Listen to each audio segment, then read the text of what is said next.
Les premiers mois de mon mariage avec Marc étaient comme un rêve devenu réalité. Nous étions jeunes, amoureux, et pleins d'espoir pour notre avenir ensemble. Notre petit appartement dans le centre de Paris était devenu notre refuge, notre propre petit monde où nous pouvions être nous-mêmes, loin des regards et des jugements extérieurs. Je me souviens encore de ces matins où nous prenions notre petit déjeuner sur le balcon, regardant la ville s'éveiller doucement, main dans la main, parlant de nos projets et de nos rêves. Mais comme on dit, le rêve a une fin, et la réalité nous rattrape toujours. Pour nous, cette réalité avait un nom, Hélène, la mère de Marc. Au début, ses visites étaient occasionnelles, presque bienvenues. Elle apportait toujours un petit quelque chose, un gâteau fait maison ou un bouquet de fleurs fraîches du marché. Je me souviens avoir pensé, quelle chance d'avoir une belle-mère si attentionnée. Cependant, au fil des semaines, la fréquence de ces visites a commencé à augmenter. Ce qui était au départ une fois par semaine est rapidement devenu 3, puis 4 fois. Et avec chaque visite, je sentais un changement subtil dans l'atmosphère de notre foyer. Un jour, alors que je préparais le dîner, Hélène est entrée dans la cuisine, son regard scrutant chaque recoin. « Ma chérie », a-t-elle dit d'une voix mielleuse qui me faisait déjà grincer des dents, « tu ne penses pas que ces casseroles auraient besoin d'un bon récurage ? Et ce plan de travail, il faudrait peut-être le désinfecter plus souvent, non ? » J'ai senti mon visage s'empourprer, un mélange de honte et de colère montant en moi. « Merci du conseil, Hélène », ai-je répondu, essayant de garder un ton neutre. Je m'en occuperai plus tard. Mais ce n'était que le début. Chaque visite apportait son lot de commentaires et de suggestions non sollicitées. La façon dont je rangeais le linge, comment je dressais la table, même la manière dont je m'habillais pour rester à la maison, tout était sujet à critique. « Marc, mon chéri », l'entendis-je dire un jour à son fils, « tu ne trouves pas que Sophie pourrait faire un effort pour s'habiller un peu mieux ? Après tout, un homme aime rentrer chez lui et voir sa femme soignée. » J'attendais, le cœur battant, que Marc prenne ma défense. Mais il restait silencieux, se contentant de hausser les épaules avec un sourire gêné. Ce silence, plus que tout, commençait à creuser un fossé entre nous. Les semaines passaient, et je sentais notre intimité s'effriter. Chaque décision, chaque choix que nous faisions semblait devoir passer par l'approbation d'Hélène. Qu'il s'agisse du choix d'un nouveau canapé ou de nos projets de vacances, elle avait toujours son mot à dire. « Vous pensez vraiment que c'est raisonnable d'aller en Italie cet été ?» nous dit-elle un soir où nous parlions de nos projets. « Avec tous les problèmes qu'il y a là-bas ? Et puis, c'est tellement cher. Pourquoi ne pas plutôt aller dans notre maison de campagne en Normandie ? Ce serait tellement plus pratique, et je pourrais venir vous voir plus facilement. » Je vis Marc hésiter, son regard passant de sa mère à moi. Je savais qu'il rêvait de ce voyage en Italie depuis des mois, nous en avions tant parlé. Mais face à l'insistance de sa mère, je le vis fléchir. « Peut-être qu'elle a raison, Sophie », murmura-t-il. « La Normandie pourrait être sympa aussi. » Ce soir-là, allongé dans notre lit, je sentis les larmes couler silencieusement sur mes joues. Ce n'était pas seulement à propos du voyage. C'était tout. La façon dont Hélène s'immisçait dans chaque aspect de notre vie, comment elle semblait vouloir façonner notre couple à son image. Et plus que tout, c'était la réaction de Marc, ou plutôt son manque de réaction, qui me blessait profondément. Je commençais à me demander si notre mariage allait survivre à cette intrusion constante. L'amour que nous partagions semblait s'effriter face à cette présence envahissante. Je voulais en parler à Marc, lui faire comprendre à quel point la situation me pesait, mais chaque fois que j'essayais d'aborder le sujet, il trouvait une excuse pour éviter la conversation. Un soir, alors qu'Hélène venait de partir après une énième visite surprise, je ne pus contenir ma frustration plus longtemps. « Marc, dis-je, la voix tremblante, nous devons parler de ta mère. » Il se tourna vers moi, l'air fatigué. « Que veux-tu que je te dise, Sophie ? C'est ma mère. Elle veut juste nous aider. » « Nous aider ?» répétai-je, incrédule. « Marc, elle contrôle chaque aspect de notre vie. Ne vois-tu pas comment elle s'immisce entre nous ? » Mais Marc secoua la tête, refusant d'entendre. « Tu exagères. Elle est juste, prévenante. » Cette nuit-là, allongé à côté de Marc qui dormait paisiblement, je fixais le plafond, le cœur lourd. Je réalisais que ce n'était pas seulement Hélène qui s'interposait entre nous. C'était aussi l'incapacité de Marc à voir le problème, à prendre position. Et je commençais à me demander si notre amour serait assez fort pour surmonter cela. Les jours qui suivirent furent emplis d'une tension silencieuse. Chaque fois que le téléphone sonnait, je craignais que ce soit Hélène annonçant une nouvelle visite. Chaque fois que Marc rentrait du travail, je guettais dans ses yeux un signe qu'il comprenait enfin ma détresse. Mais rien ne changeait. Je savais que si les choses continuaient ainsi, notre mariage ne tiendrait pas. L'amour que nous partagions, autrefois si fort et si pur, était en train de se transformer en quelque chose d'amer et de fragile. Et au milieu de tout cela, je gardais un secret, quelque chose que j'avais découvert sur Hélène peu avant notre mariage. Un secret qui pourrait tout changer, mais que je n'osais pas révéler, de peur de perdre Marc pour toujours. La présence d'Hélène dans notre vie était devenue une constante, aussi inévitable que le lever du soleil. Chaque matin, en me réveillant, je me demandais si ce serait le jour où elle frapperait à notre porte, un sourire faussement bienveillant sur les lèvres et une nouvelle idée en tête pour améliorer notre quotidien. Un mardi matin, alors que je savourais mon café en silence, profitant des rares moments de tranquillité avant que Marc ne parte au travail, j'entendis le bruit familier de clés dans la serrure. Mon cœur se serra. Nous n'avions donné de clés qu'à une seule personne en dehors de nous deux. « Bonjour mes chéris !» La voix chantante d'Hélène résonna dans l'appartement. « J'ai pensé que je pourrais vous aider à faire un peu de ménage aujourd'hui. L'appartement en a bien besoin, n'est-ce pas ?» Je serrai les dents, sentant la colère monter en moi. J'avais passé tout le week-end à nettoyer, mais apparemment, ce n'était jamais assez pour elle. Marc, déjà habillé pour le travail, embrassa sa mère sur la joue. « Maman, tu n'aurais pas dû te déranger. Sophie gère très bien la maison. » « Oh, je sais, répondit Hélène avec un petit rire condescendant. « Mais un peu d'aide ne fait jamais de mal, n'est-ce pas, Sophie ?» Je forçai un sourire. « Bien sûr, Hélène. »« Merci. » Dès que Marc fut parti, Hélène se mit à l'œuvre. Elle ouvrit les placards, réarrangea les assiettes, déplaça les meubles pour passer l'aspirateur. Chaque geste était une critique silencieuse de ma façon de tenir la maison. « Tu sais, Sophie, dit-elle en pliant le linge, quand j'étais jeune mariée, ma belle-mère m'a appris tant de choses. C'est important de bien s'occuper de son foyer. Un homme heureux est un homme bien soigné. » Je sentis la moutarde me monter au nez. « Hélène, commençai-je, essayant de garder mon calme, j'apprécie votre aide, mais Marc et moi sommes parfaitement capables de gérer notre maison. Nous sommes des adultes, vous savez. » Elle me regarda, feignant la surprise. « Oh, ma chérie, je ne voulais pas te vexer. Je pensais simplement que tu apprécierais un peu d'aide et de conseils. » C'était toujours comme ça avec elle. Chaque critique était enveloppée dans une couche de fausse bienveillance, rendant difficile toute opposition sans paraître ingrate ou agressive. Les jours passaient, et la présence d'Hélène devenait de plus en plus étouffante. Elle s'invitait à nos dîners, donnait son avis sur nos achats, et allait même jusqu'à suggérer des changements dans notre façon de vivre. Un soir, alors que nous dînions tous les trois, elle lança nonchalamment, « Vous savez, j'ai parlé à Madame Dubois, la voisine. Elle m'a dit qu'il y avait un appartement à vendre dans son immeuble. C'est un quartier tellement plus agréable que celui-ci. Vous devriez y réfléchir. » Je vis Marc hésiter, son regard passant de sa mère à moi. Je savais qu'il aimait notre appartement autant que moi. Nous avions choisi cet endroit ensemble, rêvant de notre avenir dans ses murs. « Maman, dit-il doucement, nous sommes heureux ici. C'est notre chez nous. » Hélène balaya l'argument d'un geste de la main. « Oh, vous êtes jeune. Vous ne savez pas encore ce qui est le mieux pour vous.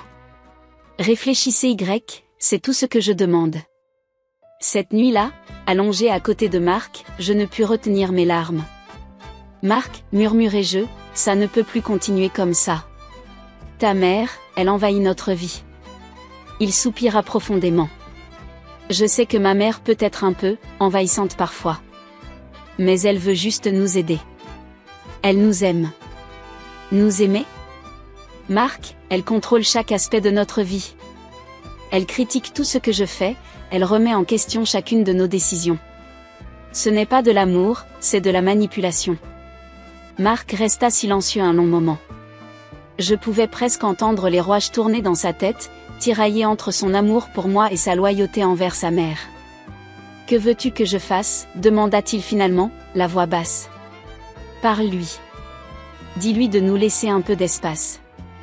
Nous sommes mariés maintenant, nous devons vivre notre propre vie. » Il hocha la tête, mais je pouvais voir l'incertitude dans ses yeux. Le lendemain, quand Hélène vint comme d'habitude, Marc ne dit rien. Et le jour d'après. Et celui d'après encore. Les semaines passaient, et la situation ne faisait qu'empirer. Hélène était partout, tout le temps. Elle avait toujours une raison de passer, un plat qu'elle avait cuisiné, un article de journal qu'elle voulait nous montrer, une idée pour réaménager notre salon. Je me sentais de plus en plus comme une étrangère dans ma propre maison. Chaque décision, chaque choix semblait devoir passer par l'approbation d'Hélène. Et Marc, pris entre deux feux, choisissait le silence, un silence qui me blessait plus profondément que n'importe quelle parole. Un jour, alors qu'Hélène réarrangeait pour la énième fois les photos sur notre mur, j'explosai. « Ça suffit », criai-je. « C'est notre maison, notre vie. Vous n'avez pas le droit de tout contrôler comme ça. » Le silence qui suivit était assourdissant. Hélène me regarda, les yeux écarquillés, comme si je l'avais giflé.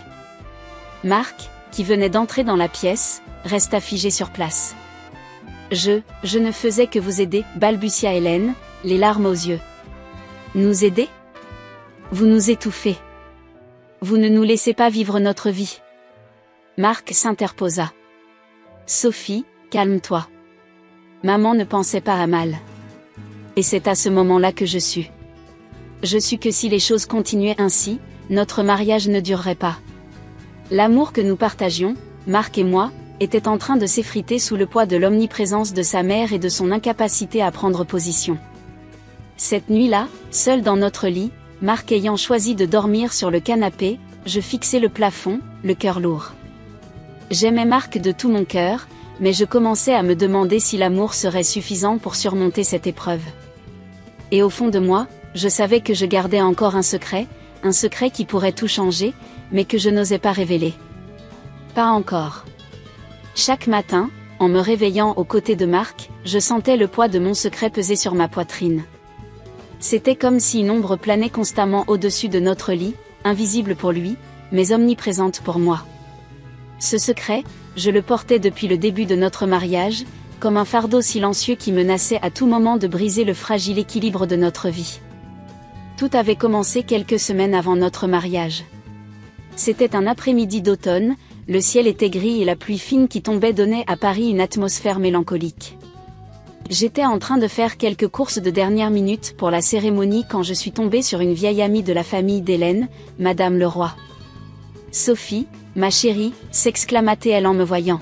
« Comme je suis heureuse de te voir. Le grand jour approche, n'est-ce pas ? » Nous avons échangé quelques banalités sur les préparatifs du mariage, puis soudain, son visage s'est assombri. « Tu sais, dit-elle en baissant la voix, je suis si contente qu'Hélène ait enfin retrouvé le sourire. Après tout ce qui s'est passé, mon cœur s'est mis à battre plus vite. Que voulez-vous dire ? Ai-je demandé, intriguée. Madame Leroy a semblé hésiter un instant, puis a continué. Oh, je pensais que tu étais au courant. C'est une vieille histoire maintenant, mais Hélène n'a pas toujours été comme ça, tu sais. Il y a eu cette terrible tragédie. Et c'est là qu'elle m'a tout raconté. L'histoire d'Hélène, une histoire que personne ne mentionnait jamais, une histoire qui expliquait tant de choses sur son comportement actuel. Quand Hélène était jeune, à peine plus âgée que Marc et moi maintenant, elle avait une petite fille, Léa. C'était avant Marc, avec un homme dont personne ne parlait plus. Léa était le soleil d'Hélène, sa raison de vivre. Mais un jour, alors qu'Hélène était occupée à préparer le dîner, Léa, qui jouait dans le jardin, a échappé à sa surveillance. En quelques minutes à peine, l'impensable s'est produit. La petite est tombée dans la piscine et s'est noyée. Hélène ne s'est jamais remise de cette perte. Elle s'est enfermée dans une spirale de culpabilité et de dépression pendant des années. Ce n'est que lorsqu'elle a rencontré le père de Marc et qu'elle est tombée enceinte qu'elle a commencé à retrouver goût à la vie. Mais la peur de perdre à nouveau un être cher ne l'a jamais quittée. Quand Madame Leroy a fini son récit, j'étais sous le choc. Tout prenait soudain un sens, l'attitude surprotectrice d'Hélène envers Marc, son besoin constant de contrôle, sa peur panique chaque fois que nous parlions de prendre des risques ou de partir en voyage. J'ai quitté Madame Leroy avec la tête qui tournait, ne sachant que faire de cette information. Devais-je en parler à Marc? À Hélène? J'ai décidé de garder le silence, du moins pour le moment. Notre mariage approchait, et je ne voulais pas jeter une ombre sur ce qui devait être le plus beau jour de notre vie. Mais ce secret est resté là, tapi dans un coin de mon esprit, influençant chacune de mes interactions avec Hélène. Chaque fois qu'elle faisait une remarque déplacée ou s'immisçait trop dans notre vie, je ne pouvais m'empêcher de penser à la petite Léa et à la douleur immense qu'Hélène devait porter. Il y a eu des moments où j'ai failli tout révéler. Comme cette fois où Hélène a fait une crise quand nous avons annoncé notre projet de faire de la plongée pendant nos vacances. Son visage est devenu livide, et elle a commencé à énumérer tous les dangers possibles avec une ferveur qui frôlait l'hystérie. J'ai vu Marc, perplexe, essayer de la calmer, ne comprenant pas d'où venait cette réaction excessive. J'aurais pu tout expliquer à ce moment-là. J'aurais pu dire, « Marc, ta mère a perdu un enfant dans l'eau. C'est pour ça qu'elle réagit comme ça. » Mais les mots sont restés coincés dans ma gorge. Comment pouvais-je révéler un tel secret qui ne m'appartenait pas? Il y a eu aussi cette nuit où, après une énième dispute avec Hélène sur la façon dont nous gérions notre vie, j'ai trouvé Marc assis dans le noir dans notre salon, l'air perdu. « Je ne comprends pas, m'a-t-il dit, la voix brisée. Pourquoi ma mère agit-elle comme ça? Pourquoi ne peut-elle pas nous faire confiance? » J'ai failli tout lui dire à ce moment-là. J'ai ouvert la bouche, prête à laisser sortir ce secret qui me rongeait. Mais au dernier moment, j'ai changé d'avis. Ce n'était pas à moi de révéler cette partie douloureuse du passé de sa mère. Et puis, une part de moi craignait que cette révélation ne change tout entre Marc et moi. Et s'il m'en voulait de lui avoir caché ça? Et s'il prenait encore plus le parti de sa mère, par pitié ou par culpabilité? Alors j'ai continué à porter ce secret, jour après jour, semaine après semaine. Je le portais comme un bouclier invisible, essayant de comprendre et parfois même de justifier le comportement d'Hélène. Mais en même temps, ce secret creusait un fossé entre Marc et moi. Il y avait désormais une partie de moi qu'il ne connaissait pas, une compréhension de sa mère que je ne pouvais pas partager avec lui. Parfois, la nuit, quand je n'arrivais pas à dormir, je me demandais si j'avais pris la bonne décision en gardant ce secret. Était-ce vraiment par respect pour Hélène, ou était-ce par peur des conséquences? Je ne savais plus. Tout ce que je savais, c'est que ce secret était en train de me ronger de l'intérieur, menaçant de détruire non seulement ma relation avec Hélène, mais aussi mon mariage avec Marc. Et pourtant, malgré tout, je continuais à me taire, attendant le bon moment, un moment qui ne semblait jamais venir. Jusqu'à ce que... C'était un mardi après-midi comme tant d'autres. Le ciel de Paris était gris, une fine pluie tombait, créant une ambiance mélancolique qui correspondait parfaitement à mon état d'esprit. J'étais assise dans notre salon, feuilletant distraitement un magazine, quand j'entendis le bruit familier des clés dans la serrure. Hélène. Encore une fois, elle venait sans prévenir. « Bonjour, ma chérie », lança-t-elle en entrant, secouant son parapluie. « J'ai pensé que je pourrais passer pour t'aider un peu avec le ménage. Tu sais, avec ton travail, tu dois être fatiguée. » Je serrai les dents, retenant un soupir. C'était toujours la même chose. Ces aides non sollicitées, ces remarques à peine voilées sur ma façon de gérer notre maison. Mais aujourd'hui, quelque chose était différent. Il y avait une tension dans l'air, comme si l'orage qui menaçait dehors était sur le point d'éclater dans notre appartement.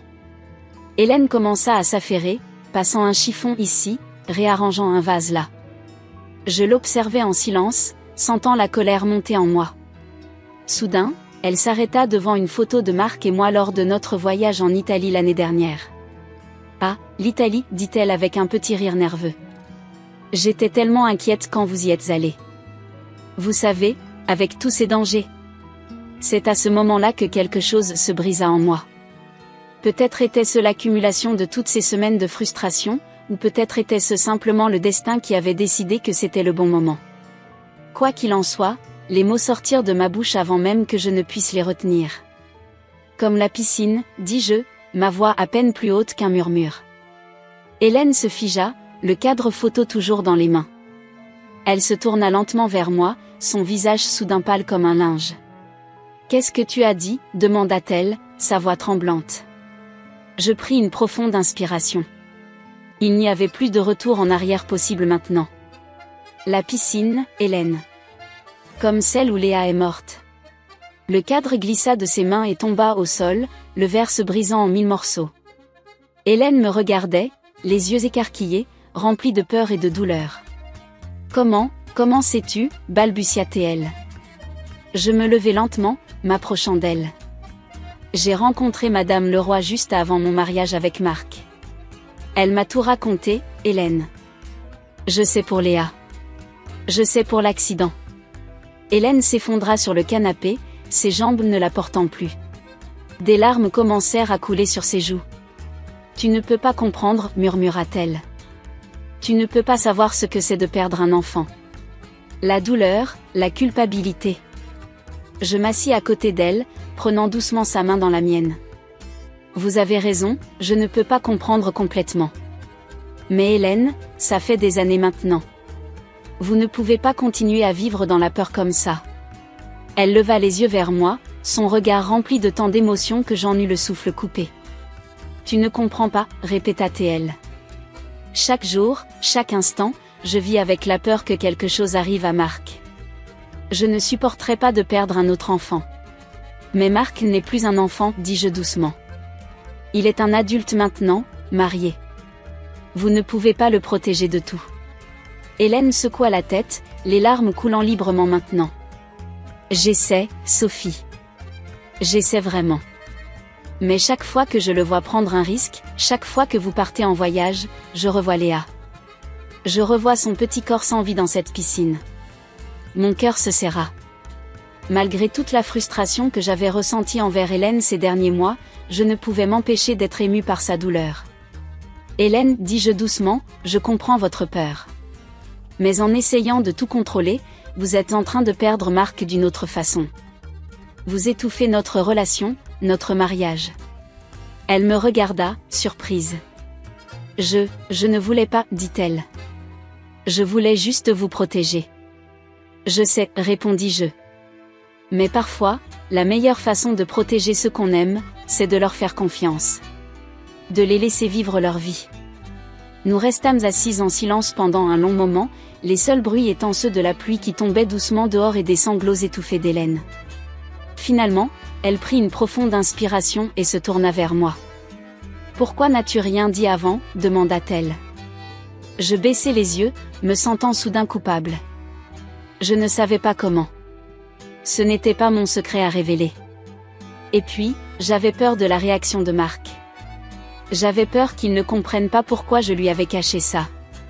Hélène hocha lentement la tête. « Marc, il ne sait rien de tout ça, n'est-ce pas ?» Non, confirmai-je. Je n'ai jamais rien dit. Elle me regarda longuement, comme si elle me voyait vraiment pour la première fois. Tu as porté ce secret tout ce temps, malgré tout ce que je t'ai fait subir ? Je haussai les épaules. Je comprenais votre douleur, même si je ne l'approuvais pas toujours. Hélène prit ma main dans la sienne, la serrant fort. Je suis désolée, Sophie. Pour tout. Je n'avais pas réalisé à quel point mon comportement affectait votre vie. Ce n'est pas trop tard pour changer les choses, dis-je doucement.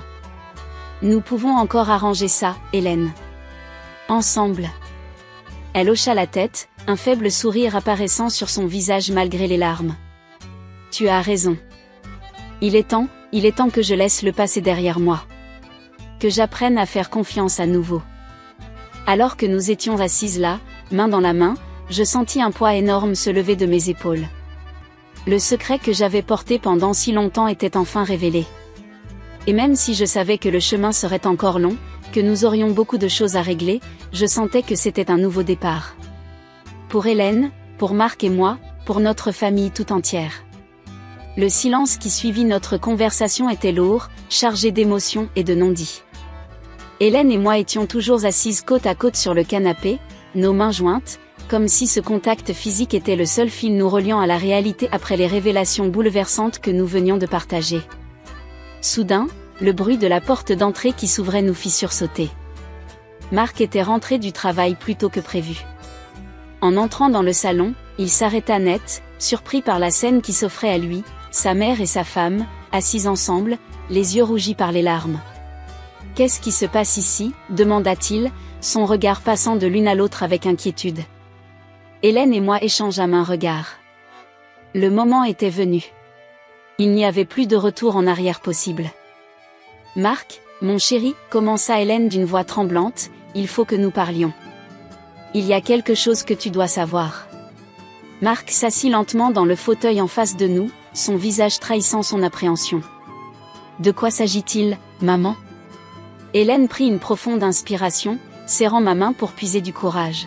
« Il y a longtemps, bien avant ta naissance, j'avais une petite fille. Elle s'appelait Léa. » Les yeux de Marc s'écarquillèrent de surprise. « Une fille ? Mais, pourquoi je n'en ai jamais entendu parler ? » Parce que, continua Hélène, sa voix se brisant, elle est morte. Un terrible accident. Elle s'est noyée dans notre piscine alors qu'elle n'avait que 3 ans. Le choc se lisait sur le visage de Marc. Il resta silencieux pendant ce qui sembla être une éternité, assimilant cette information inattendue. « Maman, dit-il finalement, je suis tellement désolé. Je ne savais pas. Pourquoi ne m'en as-tu jamais parlé ?» Hélène essuya une larme qui coulait sur sa joue. La douleur était trop grande, Marc. Pendant longtemps, je n'ai pas pu en parler. Et puis, quand tu es né, j'ai eu tellement peur de te perdre aussi. J'ai essayé de te protéger de tout, de contrôler chaque aspect de ta vie pour m'assurer qu'il ne t'arriverait rien. Marc se leva et vint s'agenouiller devant sa mère, prenant ses mains dans les siennes. « Oh, maman, murmura-t-il, les yeux brillants de larmes. C'est à ce moment-là que je décidai d'intervenir. Marc, dis-je doucement, il y a autre chose que tu dois savoir. J'étais au courant de cette histoire depuis un moment. » Il se tourna vers moi, surpris. « Tu savais ? Depuis quand ?» Je baissai les yeux, me sentant soudain coupable. « Depuis juste avant notre mariage. J'ai rencontré une vieille amie de ta mère qui m'en a parlé. J'ai gardé le secret tout ce temps, ne sachant pas comment aborder le sujet. » Marc resta silencieux pendant un long moment, son regard passant de sa mère à moi. Je pouvais presque voir les rouages tourner dans sa tête, toutes les pièces du puzzle se mettant enfin en place. « C'est pour ça, dit-il lentement, c'est pour ça que tu as toujours été si protectrice, maman. Si envahissante parfois. » Hélène hocha la tête, les larmes coulant librement maintenant. « Je suis désolée, Marc. Je sais que j'ai souvent dépassé les limites. J'avais tellement peur de te perdre. » Marc se tourna vers moi. « Et toi, Sophie, tu as gardé ce secret tout ce temps ? Même quand ma mère... » Je sentis mon cœur se serrer. « Je suis désolée, Marc. J'aurais dû t'en parler. Mais ce n'était pas mon secret à révéler. J'espérais qu'avec le temps, ta mère le ferait elle-même. » Il y eut un long silence, chacun de nous perdu dans ses pensées. Finalement, Marc prit une profonde inspiration. « Je comprends mieux maintenant, dit-il. Toutes ces années, toutes ces disputes. Maman, j'aurais aimé que tu m'en parles plus tôt. J'aurais pu comprendre, t'aider. » Hélène secoua la tête. « Non, mon chéri. C'était à moi de gérer ma douleur, pas à toi. J'ai fait une erreur en laissant ma peur dicter mes actions. J'ai failli gâcher votre bonheur à tous les deux à cause de ça. » Je sentis les larmes me monter aux yeux. « Hélène, dis-je doucement, ce n'est pas trop tard. Nous pouvons encore arranger les choses. » Marc nous regarda toutes les deux, puis hocha lentement la tête. « Oui, dit-il, nous le pouvons. Ensemble. » Il y eut un moment de flottement, puis soudain, nous nous retrouvâmes tous les 3 enlacés, pleurant et riant en même temps. C'était comme si un barrage avait cédé, libérant toutes les émotions refoulées pendant des années. Quand nous nous séparâmes enfin, je vis quelque chose de nouveau dans les yeux d'Hélène. Une lueur d'espoir, peut-être même de paix. « Je pense, dit-elle lentement, qu'il est temps pour moi de laisser partir le passé. De vous laisser vivre votre vie sans constamment interférer. » Marc prit la main de sa mère. « Nous serons toujours là pour toi, maman. Mais oui, il est temps de regarder vers l'avenir. » Je sentis un poids énorme se lever de mes épaules. Le secret que j'avais porté pendant si longtemps était enfin révélé. Et même si je savais que le chemin serait encore long, que nous aurions beaucoup de choses à régler, je sentais que c'était un nouveau départ. Pour Hélène, pour Marc et moi, pour notre famille tout entière. Cette nuit-là, alors que nous étions couchés, Marc me prit dans ses bras. « Merci, murmura-t-il. Merci d'avoir été si patiente, si compréhensive. » Je souris dans l'obscurité. « C'est ce que font les familles, répondis-je simplement.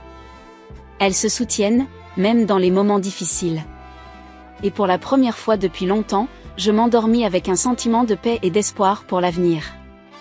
Les jours qui suivirent notre conversation furent comme un nouveau départ. L'atmosphère dans notre appartement avait radicalement changé. C'était comme si un lourd rideau avait été tiré, laissant enfin entrer la lumière et l'air frais. Un matin, environ une semaine après notre confrontation, j'étais dans la cuisine en train de préparer le petit déjeuner quand j'entendis frapper doucement à la porte. C'était Hélène. Mais cette fois, au lieu d'entrer directement avec sa clé comme elle en avait l'habitude, elle attendait poliment d'être invitée. « Bonjour, Sophie, dit-elle timidement lorsque j'ouvris la porte. « J'espère que je ne dérange pas. » Je lui souris, surprise par ce changement d'attitude. « Pas du tout, Hélène. » Entrez, je préparais justement le petit déjeuner. Elle entra, portant un sac en papier qui dégageait une odeur délicieuse de viennoiserie fraîche. « J'ai pensé que je pourrais apporter quelque chose, expliqua-t-elle. Pour partager. » Nous nous installâmes à table, et pour la première fois depuis que je connaissais Hélène, un silence confortable s'installa entre nous. Pas de remarques sur la façon dont j'avais dressé la table, pas de suggestions non sollicitées sur la manière de faire le café. Juste deux personnes partageant un moment paisible. « Sophie, dit-elle finalement, brisant le silence. Je voulais te remercier. Pour tout. Pour avoir gardé mon secret toutes ces années, pour avoir été si patiente avec moi malgré mon comportement. » Je posai ma tasse de café, surprise par cette soudaine ouverture. « Hélène, je... » Elle leva une main pour m'interrompre. « Non, laisse-moi finir, s'il te plaît. J'ai beaucoup réfléchi ces derniers jours. J'ai réalisé à quel point j'ai été injuste envers toi et Marc. Ma peur de perdre à nouveau quelqu'un que j'aime m'a aveuglée. J'ai laissé mon passé dicter mon présent, et j'ai failli détruire votre bonheur dans le processus. » Je sentis les larmes me monter aux yeux. « Hélène, je comprends. Vraiment. La douleur que vous avez vécue. » « Oui, acquiesça-t-elle doucement. La douleur était immense. Elle l'est toujours. Mais j'ai compris que je ne peux pas continuer à vivre dans la peur. Léa ne voudrait pas ça. Elle voudrait que je sois heureuse, que je laisse Marc et toi vivre votre vie. » Je tendis la main par-dessus la table pour prendre la sienne. « C'est très courageux de votre part de dire ça, Hélène. » Elle serra ma main, un faible sourire aux lèvres. « Ce n'est que le début, Sophie. J'ai encore beaucoup de chemin à parcourir. Mais je veux essayer. Pour Marc, pour toi, et pour moi-même. » À ce moment-là, Marc entra dans la cuisine, encore en pyjama et les cheveux ébouriffés. Il s'arrêta net en nous voyant, sa mère et moi, main dans la main à la table du petit déjeuner. « Eh bien, dit-il avec un sourire, voilà qui est nouveau. » Hélène se leva et alla enlacer son fils. « Bonjour, mon chéri. J'espère que ça ne te dérange pas que je sois passé. » Marc lui rendit son étreinte, me lançant un regard par-dessus l'épaule de sa mère. Je pouvais voir le mélange de surprise et de joie dans ses yeux. « Bien sûr que non, maman. Tu es toujours la bienvenue ici. » Nous passâmes le reste de la matinée ensemble, parlant et riant comme nous ne l'avions jamais fait auparavant. Hélène nous raconta des histoires de sa jeunesse, y compris quelques anecdotes sur Léa. C'était la première fois qu'elle parlait ouvertement de sa fille perdue, et bien que je puisse voir la douleur dans ses yeux, il y avait aussi une sorte de soulagement, comme si parler de Léa lui permettait enfin de commencer à guérir. Avant de partir, Hélène nous surprit une fois de plus. « J'ai pris une décision, annonça-t-elle. J'ai décidé de commencer une thérapie. Pour travailler sur mes peurs, sur mon deuil. Je veux être une meilleure mère, une meilleure belle-mère. Je veux être présente dans vos vies, mais d'une manière saine. » Marc et moi échangeâmes un regard ému. « C'est merveilleux, maman, dit Marc en la serrant dans ses bras. Nous sommes fiers de toi. » Après le départ d'Hélène, Marc et moi restâmes assis en silence pendant un moment, assimilant tout ce qui venait de se passer. C'est incroyable, murmura finalement Marc. Je n'aurais jamais imaginé un tel changement. Je hochai la tête, encore un peu abasourdi moi-même.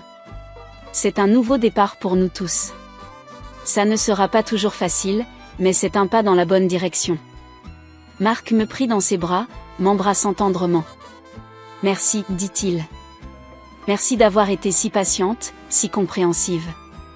Sans toi, nous n'en serions pas là aujourd'hui. Je lui rendis son baiser, sentant mon cœur déborder d'amour et d'espoir. C'est ce que fait une famille, répondis-je simplement.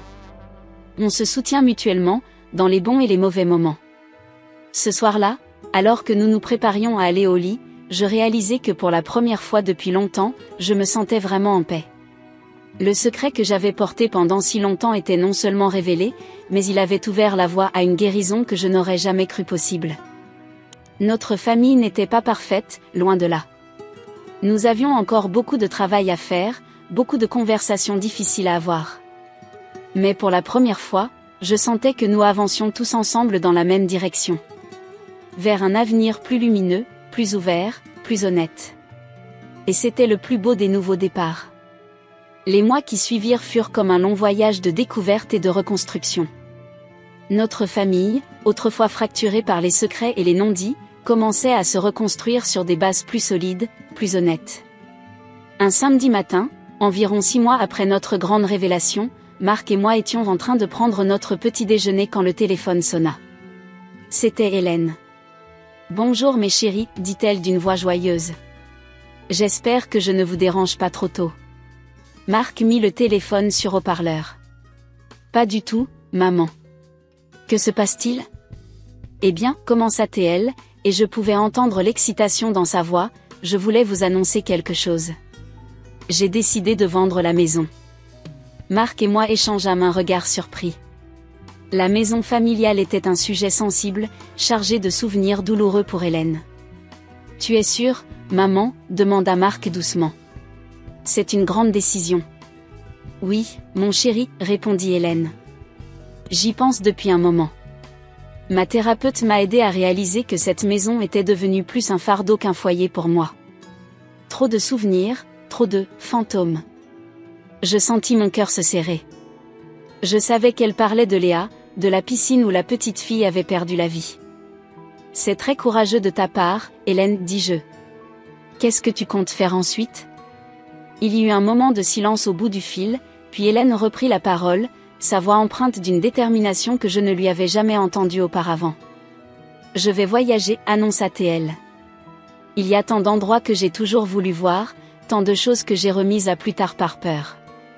Je pense qu'il est temps pour moi de vivre pleinement, de faire honneur à la mémoire de Léa en profitant de chaque instant. » Marc avait les larmes aux yeux. « Oh, maman, murmura-t-il. Je suis si fière de toi. » Nous passâmes l'heure suivante à discuter des projets d'Hélène, de ses destinations de rêve, des préparatifs pour la vente de la maison. C'était comme si une nouvelle femme était née, pleine d'enthousiasme et d'espoir pour l'avenir. Après avoir raccroché, Marc et moi restâmes assis en silence pendant un long moment, assimilant tout ce que nous venions d'entendre. « C'est incroyable, dit finalement Marc. Je n'aurais jamais imaginé ma mère comme ça. Si, libre. » Je lui pris la main, la serrant doucement. « C'est merveilleux, n'est-ce pas ? De voir à quel point elle a progressé. » Marc hocha la tête, puis se tourna vers moi, son regard soudain sérieux. « Sophie, je pense qu'il est temps pour nous aussi de faire un grand pas en avant. » Mon cœur se mit à battre plus vite. « Que veux-tu dire ?» Il prit une profonde inspiration. « Je pense qu'il est temps pour nous d'avoir un enfant. » Je restai sans voix pendant un instant, une vague d'émotions me submergeant. Nous avions parlé d'avoir des enfants avant, bien sûr, mais avec toute la tension avec Hélène, nous avions toujours repoussé cette décision.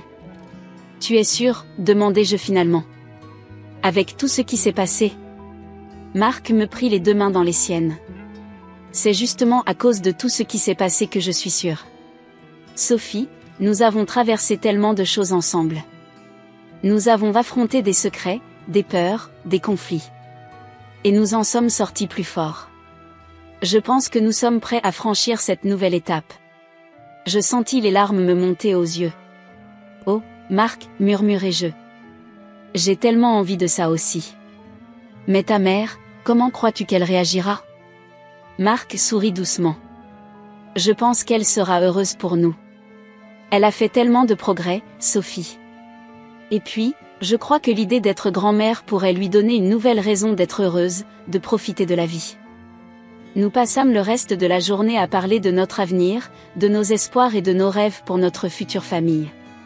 Cette nuit-là, allongée dans les bras de Marc, je repensais à tout le chemin que nous avions parcouru. Le lendemain matin, nous appelâmes Hélène pour lui annoncer la nouvelle. Sa réaction dépassa toutes nos attentes. « Oh mes chéris !» s'exclama-t-elle, sa voix remplie de joie. « C'est merveilleux. Je suis tellement heureuse pour vous. » Puis, après un moment de silence chargé d'émotions, elle ajouta doucement, « Vous savez, je pense que Léa aurait été une tante formidable.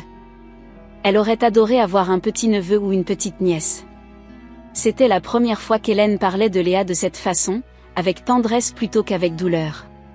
Je sentis mon cœur se gonfler d'amour et de gratitude. « Merci, Hélène, dis-je, la voix tremblante. Ça signifie beaucoup pour nous. » Dans les mois qui suivirent, notre vie prit un nouveau rythme. Hélène vendit sa maison et commença ses voyages, nous envoyant régulièrement des cartes postales et des photos de ses aventures. Marc et moi commençâmes à préparer l'arrivée de notre bébé, transformant peu à peu notre appartement en un foyer familial. Et chaque jour, je me réveillais avec un sentiment de gratitude et d'émerveillement. Notre famille, autrefois brisée par le secret et la peur, s'était reconstruite plus forte que jamais. Nous avions traversé l'obscurité ensemble et en étions sortis dans la lumière. Alors que je posais ma main sur mon ventre qui commençait à s'arrondir, je ne pouvais m'empêcher de sourire. Notre histoire n'était pas parfaite, loin de là. Mais c'était la nôtre, avec ses hauts et ses bas, ses joies et ses peines. Et surtout, c'était une histoire d'amour, de pardon et de rédemption. Une histoire qui ne faisait que commencer.